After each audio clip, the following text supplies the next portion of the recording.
Pakistani army chief اور ISI chief کے سیاسی کردار پر کھلی تنقید کرنے کے بعد اب ان دنوں وزیراعظم عمران خان کی جانب سے نواز شریف پر ہندوستانی ایجنٹ اور غدار کے الزامات لگ رہے ہیں۔ تاہم حقیقت یہ ہے کہ پاکستانی سیاسی تاریخ کی سب سے پہلی غدار مادر ملت فاطمہ جناح قرار پائی تھیں، کیونکہ انہوں نے ایوب آمریت کے خلاف اعلان جنگ کیا تھا۔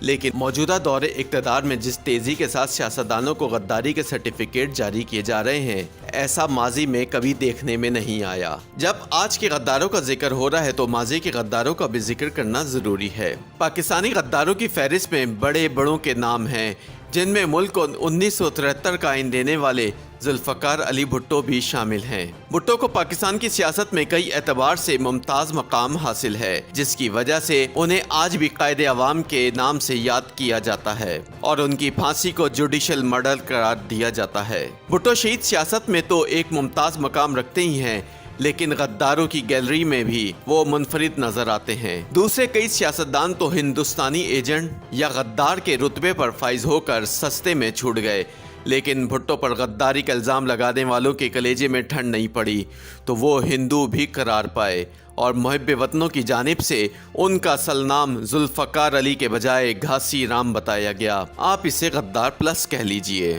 سینئر صحافی محمود الحسن اپنی ایک تحریر میں لکھتے ہیں کہ ضیاء دور میں بھٹو شہید کو ہندو ثابت کرنے کے لیے تحقیق ان کی 1979 میں پھانسی کے بعد بھی جاری رہی۔ راولپنڈی جیل کے سابق special security superintendent colonel retire Rafiuddin نے اپنی کتاب بھٹو کے آخری 323 دن میں لکھا کہ بھٹو صاحب کی لاش کو رات 2:35 پر پھانسی کے بندے سے جدا کیا گیا۔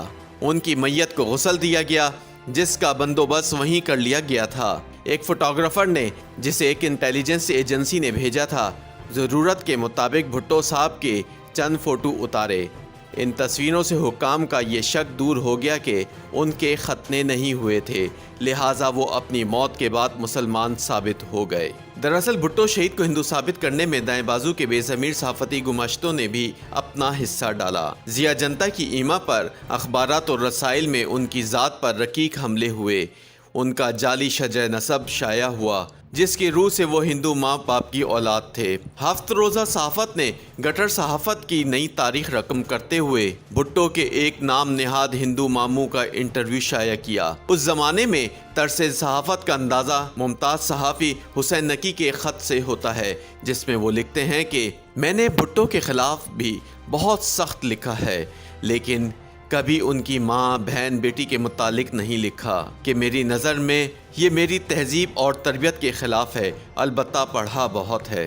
معروف ترقی پسند ادیب اور صحافی انور احسن صدیقی نے اپنی کتاب دل پرخوں کی ایک گلاب سے میں بتایا ہے کہ 1977 کے انتخابات میں اپوزیشن اتحاد پاکستان نیشنل الائنس کی ایما پر ایک گمنام ہینڈ بل بڑی تعداد میں تقسیم ہوا، جس کے مطابق بھٹو کے والدین ہندو تھے۔ ان کے بقول نفرت اور تزلیل کی ایک گھٹیا مہم تھی جو بھٹو اور ان کے ساتھیوں کے خلاف چلائی گئی۔ اس تمام مہم کی سرپرستی اشرافیہ کر رہی تھی، جس میں فوج پوری طرح شامل تھی۔ اسی طرح سرکاری ٹی وی پر بھٹو کے مظالم کی جھوٹی کہانیوں کا ایک سلسلہ بھی شروع کیا گیا۔ لاہور میں اس بھٹو مخالف مہم کے بارے میں انسانی حقوق کے کارکن اور اشاعتی ادارے سانچ کے مالک امجد سلیم منہاس نے بہت کچھ بتایا۔ وہ اس زمانے میں اسلامی جمعیت طلبہ سے وابستہ تھے اور اعتراف کرتے ہیں کہ جن پوسٹروں میں بھٹو کو گھاسی رام قرار دیا گیا تھا، ان کو لاہور کے علاقے اچھر کی دیواروں پر چسپاں کرنے کا اعزاز ان کے حصے میں بھی آیا۔ ان کے بقول پوسٹر پر درج ہوتا بھٹو جی کا اصلی نام گھاسی رام گھاسی رام۔ امجد سلیم منہاس کا کہنا ہے کہ اب وہ پیچھے مڑ کر دیکھتے ہیں تو اپنے اس عمل پر انہیں پشیمانی ہوتی ہے اور وہ سوچتے ہیں کہ سیاسی مخالفت میں ہم لوگ کس قدر گر گئے تھے۔ بھٹو پر ان کے سیاسی حریف یہ بہتان بھی لگاتے تھے کہ انہوں نے شملہ معاہدے کے دوران اندرا گاندھی سے خفیہ میٹنگ میں ملکی مفادات کا سودا کر کے مقبوضہ کشمیر پر ہندوستان کے اقتدار اعلیٰ کو تسلیم کر لیا ہے، لیکن یہ سب اس سیاستدان کے بارے میں فرمایا جا رہا تھا جس نے ہندوستان سے 1000 سال تک جنگ لڑنے کی بات کی تھی۔ حالانکہ اس زمانے میں پنجاب میں پیپلز پارٹی کی مقبولیت کی بنیادی وجہ بھٹو کا بھارت مخالف بیانیہ تھا۔ معروف شاعرہ اور فکشن نگار فہمیدہ ریاض کے بقول بھٹو صاحب نے ایوب خان کے خلاف تمام مہم معاہدہ تاشقند کی بے عزتی پر چلائی تھی۔ معروف دانشور ڈاکٹر فیروز احمد نے کشمیر کا سودا کرنے کے الزام پر بھٹو کا دفاع کرتے ہوئے 1978 میں پاکستان فورم کے لیے اپنے ایک مضمون میں لکھا کہ پاکستان کی رجت پسند پارٹیاں اور ان کے اخبارات بظاہر یہ سب کچھ حب الوطنی کے جذبے کے تحت کر رہے تھے۔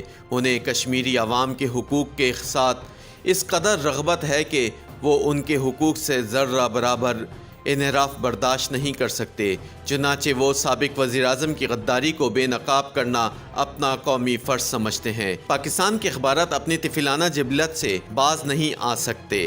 ڈاکٹر فیروز احمد نے لکھا کہ انہیں کسی ناپسندیدہ شخص کے خلاف کوئی شوشہ مل جائے تو وہ یہ بھی نہیں سوچتے کہ اس کو اچھالنے سے ہو سکتا ہے کہ ملک کے مفاد کو نقصان ہی پہنچے۔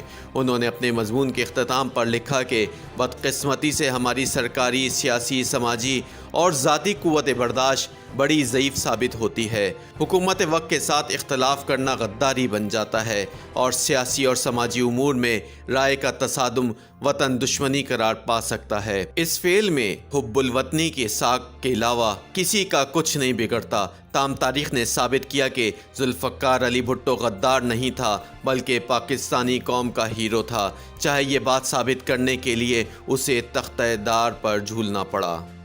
YouTube پر گوگلی نیوز دیکھنے کے لیے youtube.com کی سرچ بار میں googly news T V type کریں۔ گوگلی نیوز کے پیج پر سرخ رنگ کے سبسکرپشن والے بٹن پر کلک کرنا نہ بھولیے۔ YouTube پیج پر اپلوڈ ہونے والی ویڈیوز سے باخبر رہنے کے لیے بیل آئیکن پر کلک کیجیے۔ آپ کو ہر نئی ویڈیو کے بارے میں نوٹیفیکیشن موصول ہو جائے گا۔